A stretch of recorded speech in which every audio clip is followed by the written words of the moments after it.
Okay, we're going to get the SMX medical update from Dr. Joe McGinley of the McGinley Clinic. Now, you work very closely with the Club MX Yamaha team, and unfortunately, that means you've got insider information because one of their riders, Cody Schock, out with a wrist injury. We know that all wrist injuries are not created equal, and this one seemed to change from the initial diagnosis to now we're hearing he's probably out for the rest of racing in 2026. Yeah, this is an interesting one, and our relationship with Club MX really facilitated the expedited care in this situation. I received a text from Brandon at Club, attached the X-rays, and I saw them, and I said, "Yeah, this doesn't look right. We need a CT scan." I guess preliminarily, when they got the initial X-ray, they said there were no fractures, which is true, but the bones looked funny. So when you have this type of injury, there's no fracture, but the X-ray doesn't quite look right. Someone else had already recognized that by the time I got the images, and they got him in for a CAT scan and then had already had him set up with a surgeon to talk to a surgeon.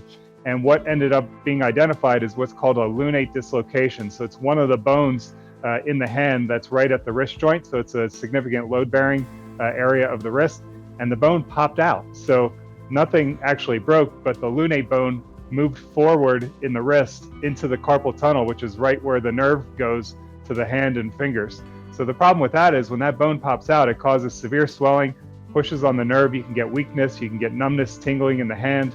It's fairly impressive when that bone comes out.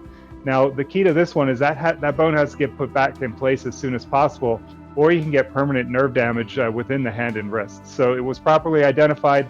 They got him into the surgery emergently, put the bone back into place. Unfortunately, for the long term, for the rest of the summer, he's going to be out. You have to put the ligaments back together. So when that bone pops out, it tears the ligaments in the hand. And that is really the significance of it. So they put the bone back in, restore the ligaments. Long term, this will be fine. But yes, he's going to be out for the summer.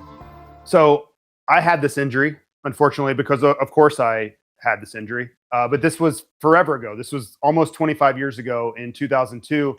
And me being the stubborn, hard-headed racer, I'm like, well, just put it back in and I can still go, race next weekend. Like we're good here, right? Like just pop it back in.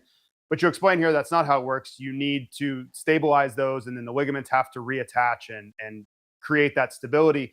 So my question is, what does that look like now, 25 years later? Is that still like an external pin situation where those are there? I think it was anywhere from 9 to 12 weeks I had to have those in to stabilize that. Is that a similar situation to now, or has medicine improved since then? This is a fairly standard process and procedure to put this back together. So first is the reduction, which you talked about, getting the bone back into place. That's the emergency, because if not, you can have permanent nerve damage. So that's part one. That's correct. The reduction is the most critical point. And then for long-term stability, you need to restore the ligaments of the wrist. Pinning is often involved in that, where you have pins to hold it in place to support the reconstruction of the ligaments. So the ligaments need to be reconstructed as well. To make sure long-term that there's healing and stability within that bone.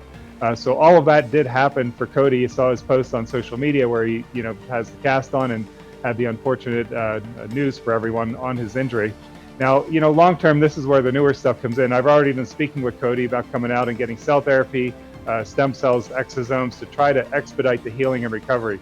He's seen how this worked on his teammates. I don't know if you guys are following, but Ryder Malinowski won the 250 class up at the Canadian Motocross this past weekend. So, all these riders that we've treated had very quick recoveries with the cell therapies and exosomes. And we're proposing and discussing that with Cody right now to try to get him out there and expedite the process and hopefully take weeks, if not months, off the recovery on the back end. All right. Well, I hope it works out. Not short term, but long term by the time he's back next year. Hopefully do everything he can, because we like Cody Schock. Hope he's going to be all right. Thanks for the info. Thank you.